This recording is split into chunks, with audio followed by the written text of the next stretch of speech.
So good day everyone. I'm Fernita Galan and today we're going to report. Okay. So our objectives is web inspector, background and background properties, then position, as well as the position's properties. So una, Web Inspector. Web Inspector is a built-in tool in modern web browsers that allows developers to inspect and modify the structure and styles of a web page in real time. It provides various panels such as elements, console, sources, networks, and etc., each serving a different purpose in web development. So, the Elements panel allows developers to view and manipulate the HTML and CSS of a web page, inspecting the document object model tree and CSS styles applied to each element. So dito, by accessing this in a website or web page, you can inspect the the whole web page. So you can see what CSS styles are applied to each element. So developers can use Web Inspector for debugging, performance profiling, analyzing network requests, and optimizing web content. This is very efficient for debugging or if you just want to see an overview of your ideal web page because temporary lang yung edits na magagawa mo dito as well as it is in real time. So you don't have to control save and refresh the whole web page to see what is the output of your styles applied to each element. So let's see. I'm here at Microsoft Edge, so it's kind of different from Google Chrome. Let's just press F12 to see the web inspector. So this is the web inspector. You can see here the header and the body. So the style and the body. So dito, you can edit stuff like just right click and edit as HTML. So you can change the background color into, for example, pink. Then just click that. Ayan. And naging pink ang ating background color. Ganon ang web inspector. Pero pag ni-refresh mo siya, babalik siya sa kanyang default code, which is this one. And then, background. So in CSS, the background property is used to set multiple background-related properties in one declaration. It's shorthand for setting background color, background image, background repeat, background position, background size, background attachment. So, in every element na lalagyan natin ng background, it has different properties where you can style it. You can add color, you can add image as an element's background. You can repeat the background. You can change its position and sizes, and as well as you can modify its attachment to the element. So, ang ating background properties is background color. Ito, ang background color natin dito is crimson. And nakalagay siya sa body. Ito. So, if lalagyan natin ng text itong site, ang ano na 'to, if maglalagay pa tayo ng isa pang element, for example, let's style it P. Ang color niya is white, and then ang background color niya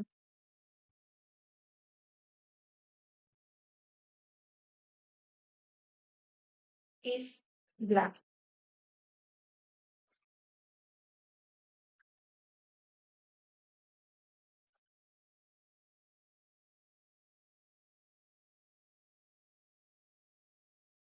Ayan.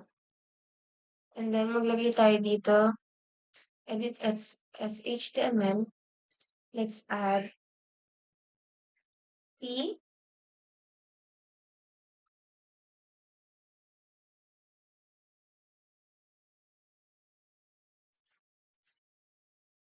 Let's add this has a black background.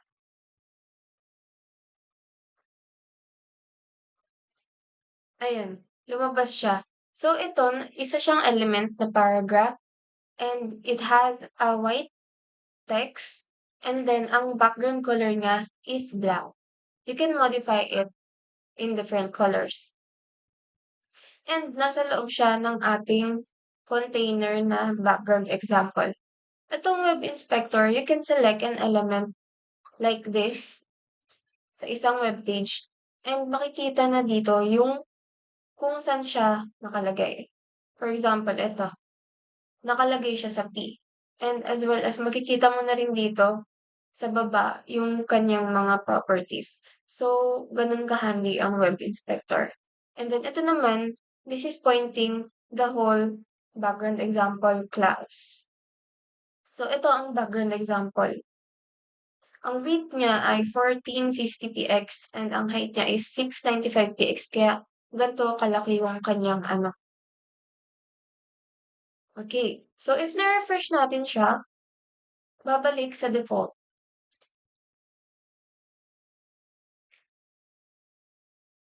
So, background image naman tayo.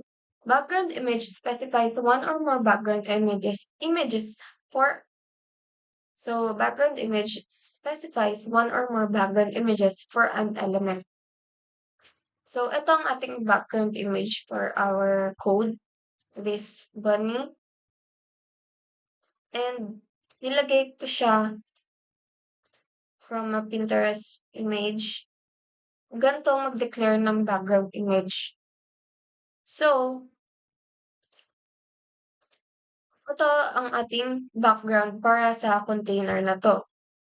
Kaya ang mangyayari, ang background repeat, background position, background size, and background attachment will be implemented dito sa background image. So, ang background size defines the size of the background images. Values can be auto, cover, contain, or specific dimension. So, you can, sa background size, kung contain. Itong contain, ibig sabihin, napupuno niya itong 1450px and 695px. Napupuo niya dyan.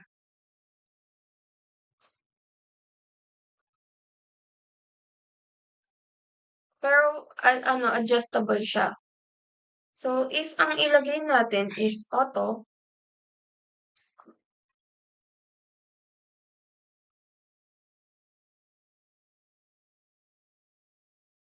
magiging default size ng ating Pinterest image yung size ng ating background. And if ilagay naman natin is cover,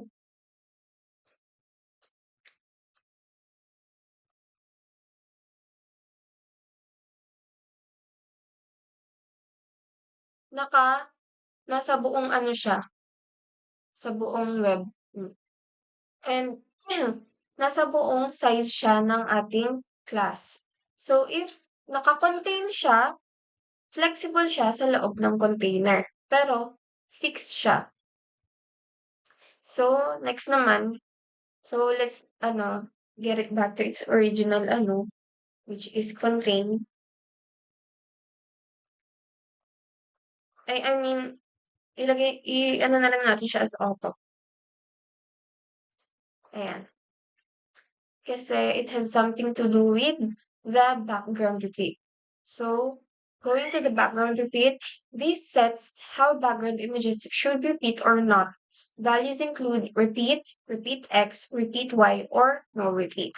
So, if may repeat ang ating Dito na lang tayo mag-edit sa inspector para hindi na tayo mahirapan. Okay. So, if may repeat siya, magre-repeat ang ating background images continuously. So, if pag nilagay naman natin is repeat X,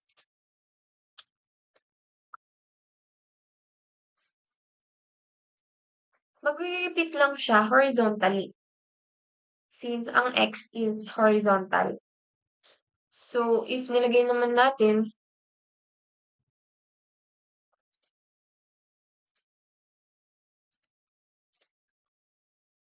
so if ang nilagay naman natin is Y, magre-repeat siya vertically as Y axis is vertical. And then, if nilagay naman natin is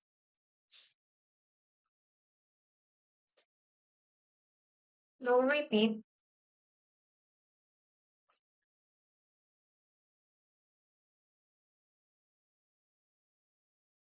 hindi magre-repeat ang ating image. And then, yun yung dahilan kung bakit ko pinaliit 'to para magmukhang auto, para magmukhang para makita kung gaano karami mag-repeat ang isang ano. So, if contain, onti lang ang kanyang pagiging repeat.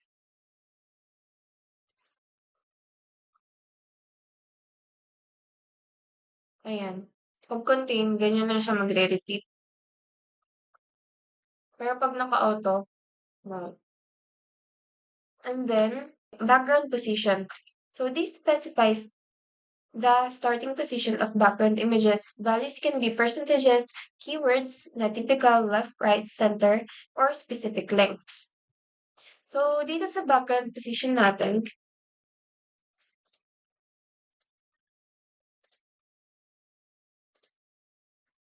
nakaposition siya center. Kaya nandito siya sa center as you can see. So, if babaguhin natin siya left, magi-start yung image magpakita from the left and then right.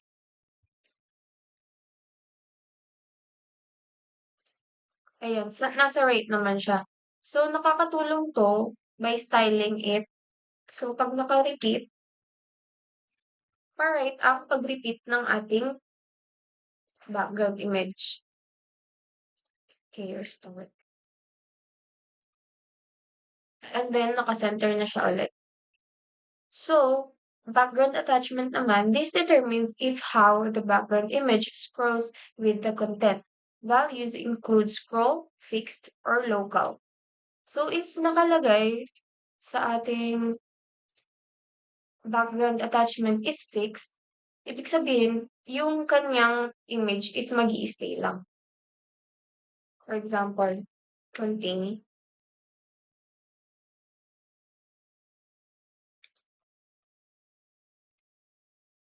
Hindi natin ma-scroll kasi ang background attachment is fixed.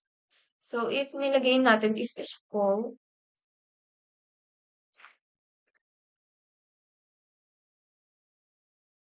you can scroll through the image, background image. So, if nilagay naman natin na local,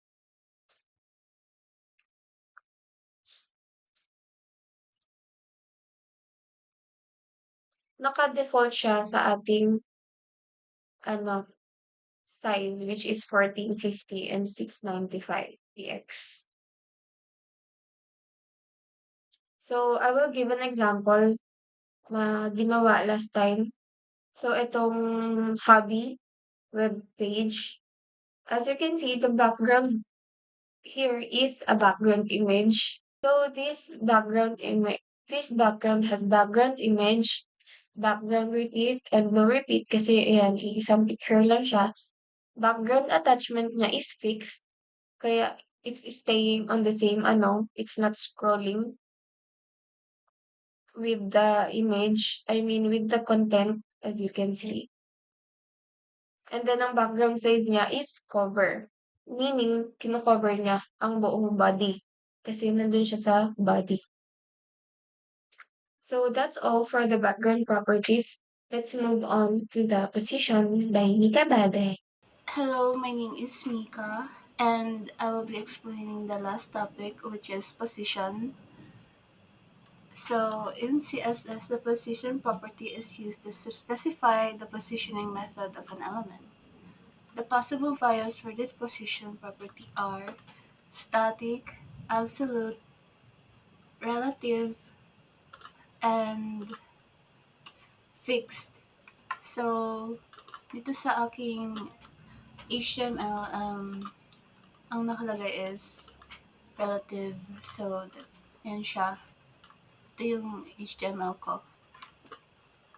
So, kanina, sa previous topic, ang ginamit ni Fornisa is Microsoft Edge. Now, I'll be using Chrome to discuss this topic. So, first is F12. So, let's edit this as HTML. So, dito sa edit natin siya as HTML, and then, ayan, nakikita dito is relative. Ayan, ito yung ginamit ko, it's relative. So, static, default value. Elements are positioned according to the normal flow of the document. So, lagay natin dito, static. Mapupunta siya ata sa edge. Ayan, nasa edge siya ng screen. So, ganyan. Next is absolute. The element is positioned relative to its nearest position ancestor. Any ancestor that is not positioned static. Magiging static siya pag walang ancestor. If there's no position ancestor, it's position relative to the initial containing block. So, ano yun? So, absolute. Lagyan natin dito absolute. So, ganun pa rin siya. Ganun siya. Ay, bakit ganyan?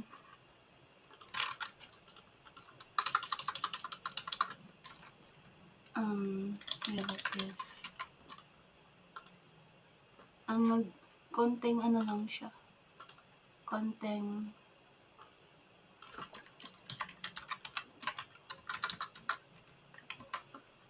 usog. Yeah.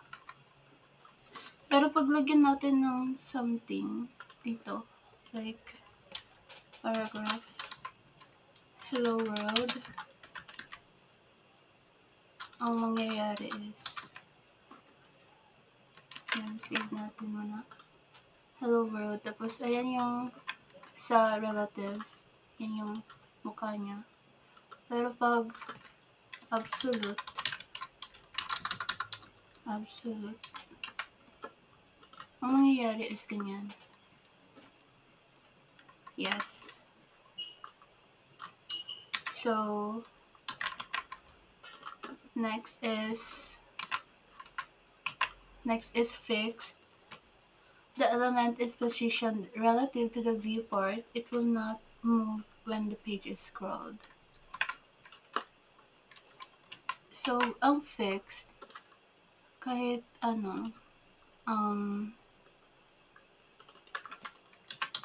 magda-down siya.